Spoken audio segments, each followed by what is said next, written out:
For those of you who don't know me, my name is Anna Riddle. I surrendered to foreign mission work at the age of 13. I felt God calling me to work with children and orphans all around the world and to spread the gospel and to let them know that they are loved. 2 years later, God moved my family and I to Moosehorn, Manitoba. We are in a rural town, and for most of those in Texas, rural means Sims or DeKalb, a town with maybe 1 or 2 grocery stores, but here that's very different. We have co-op and we're 2 hours from a Walmart in every direction. The need for the gospel is really big out here. My dad is the only pastor for 100 kilometers distance in every direction. There are other churches, but most of them just meet with guest speakers. We have members coming from up to an hour's distance just to attend church to have a pastor preach them a sermon. When moving here, I had to begin looking at Moosehorn as a mission field. I had to find where God wanted to use me and what it was He wanted us to do here.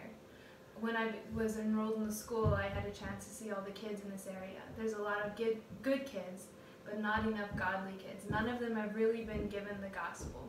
There's no real outreach out here for the youth and the younger families. There's tons of outreaches out here for the elderly and the older people, but it seems like the youth and the younger families have kind of been overlooked.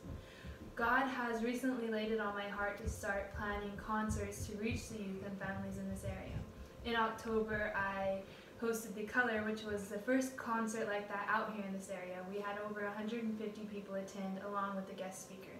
We were able to plant a seed in this community, and it made a real impact. My goal is to start reaching these kids and to give them a hope, to shine a light in the midst of their darkness, to let them know that they're not alone and that God has a better plan for them. I'm currently planning another concert for June 8th, and this one will be bigger in hopes to be like an American Winter Jam. I want to have more than one artist along with more than one speaker, ending the service with an altar call. I really want to start giving these kids a place to come. Most of them won't come into church because they feel unwelcomed or they feel like they've made too many mistakes. And having venues like this gives them a chance to hear the gospel and to know that God's grace is more than anything they could ever imagine. I would like you guys to start praying about walking alongside me as I start taking these steps in this calling, to encourage me, to pray for the people that I'm trying to reach, to pray that God's name be glorified in all of this. I think too many Christians nowadays get caught up in thinking that a mission trip has to be overseas, that the mission field is only over there. You get too caught up in that you overlook that the mission field is in your own backyard. The same kids in Haiti and Uganda and all those places are here. I have several reserves around us, and the kids here are broken. They have no light, no hope, and they feel alone. The kids in our towns are all looking for something to fulfill their needs, but they're looking in the wrong places. They need someone to give them the gospel. They need someone to show them that they're loved and there's a plan for them, and I want to do just that.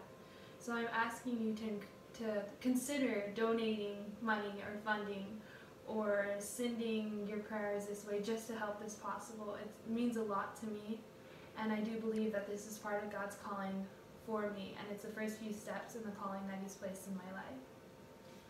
And that's it for now.